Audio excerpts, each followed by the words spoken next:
माननीय उत्तर प्रदेश राज्य विधिक सेवा प्राधिकरण द्वारा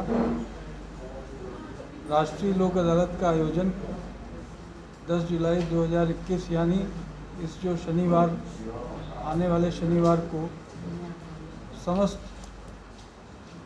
भारतवर्ष में एवं उत्तर प्रदेश में सभी जनपदों में किया जा रहा है। राष्ट्रीय लोक अदालत जनपद सहारनपुर में जनपद मुख्यालय एवं समस्त तहसीलों में आयोजित की जा रही है। राष्ट्रीय लोक अदालत का उद्देश्य यह है कि हमारे जितने भी वादकारियों के वाद न्यायालयों में लंबित हैं, उनमें सुलह समझौते के आधार पर अधिक से अधिक वादों का निस्तारण सुनिश्चित करते हुए वादकारियों को लाभान्वित किया जाए।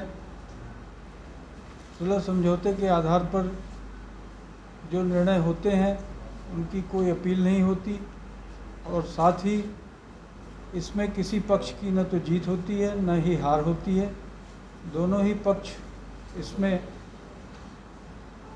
संतुष्टि का अनुभव करते हैं एवं उनके बाद निस्तारण होने के उपरांत हमारे न्यायपालिका एवं अन्य जो राजस्व न्यायालय और भी न्यायालय जो हैं, सभी में लंबित वादों में काफ़ी कमी आती है, जिससे वादों का बोझ भी विभिन्न न्यायालयों पे कम हो जाता है और आवश्यक प्रकृति के वाद ही न्यायालयों में रह जाते हैं। तो न्याय की दृष्टि से लोक अदालत का यह उद्देश्य सभी के हित में है, वादकारियों के हित में है, हमारी न्यायपालिका के भी हित में है। और मैं जनपद सहारनपुर के सभी वादकारीगण से अपील करूंगा कि आगामी लोक अदालत 10 जुलाई को अपने ऐसे वाद जिनमें सुलह समझौते के आधार पर वादों का निस्तारण हो सकता है, उसका अधिक से अधिक संख्या में वादों को निस्तारित कराएं। इसमें वादों की कैटेगरी जो है वो कई प्रकार की हैं। जैसे आपराधिक मामले हैं, उनमें लघु प्रकार के जो चालानी वाद हैं उनका निस्तारण हो सकता है। जो शमनीय वाद हैं उनका निस्तारण हो सकता है। सिविल मामलों में उत्तराधिकार के वादों का निस्तारण हो सकता है। और फैमिली कोर्ट के जो मैटर्स हैं उनमें तलाक को छोड़ के बाकी मामलों में सुलह समझौते के आधार पर निस्तारण हो सकता है। इसके अलावा श्रम न्यायालय में मोटर दुर्घटना प्रतिकर वाद, जो मोटर दुर्घटना प्रतिकर न्यायाधिकरण में लंबित हैं, उनका निस्तारण पक्षकारों की सहमति से, आपसी सहमति से किया जा सकता है। इसके अलावा जो राजस्व वाद हैं, हमारे कलेक्ट्रेट में हमारे जो जिलाधिकारी उप जिलाधिकारी के स्तर पर नियत है, उन सभी वादों में भी सुलह समझौते के आधार पर निस्तारण हो सकता है। इसके अलावा जो लिटिगेशन से पहले की स्थिति है, प्री लिटिगेशन, जैसे बैंक की रिकवरी के मामले हैं और जलकर की कोई रिकवरी है, टेलीफोन बिल की कोई रिकवरी है, उस संबंध में अगर कोई नोटिस जारी हुई है तो उसको भी उपस्थित होकर प्री लिटिगेशन वाद के रूप में उसका निस्तारण किया जा सकता है। मेरी सबसे यही अपील है सभी वादकारीगणों से कि वो इसमें इसको सफल बनाएं। दूसरी इसमें एक बात यह है कि इस समय कोविड-19 महामारी के कारण अधिक संख्या में लोगों का एक जगह एकत्रित होना शासन की गाइडलाइंस के अनुरूप नहीं है।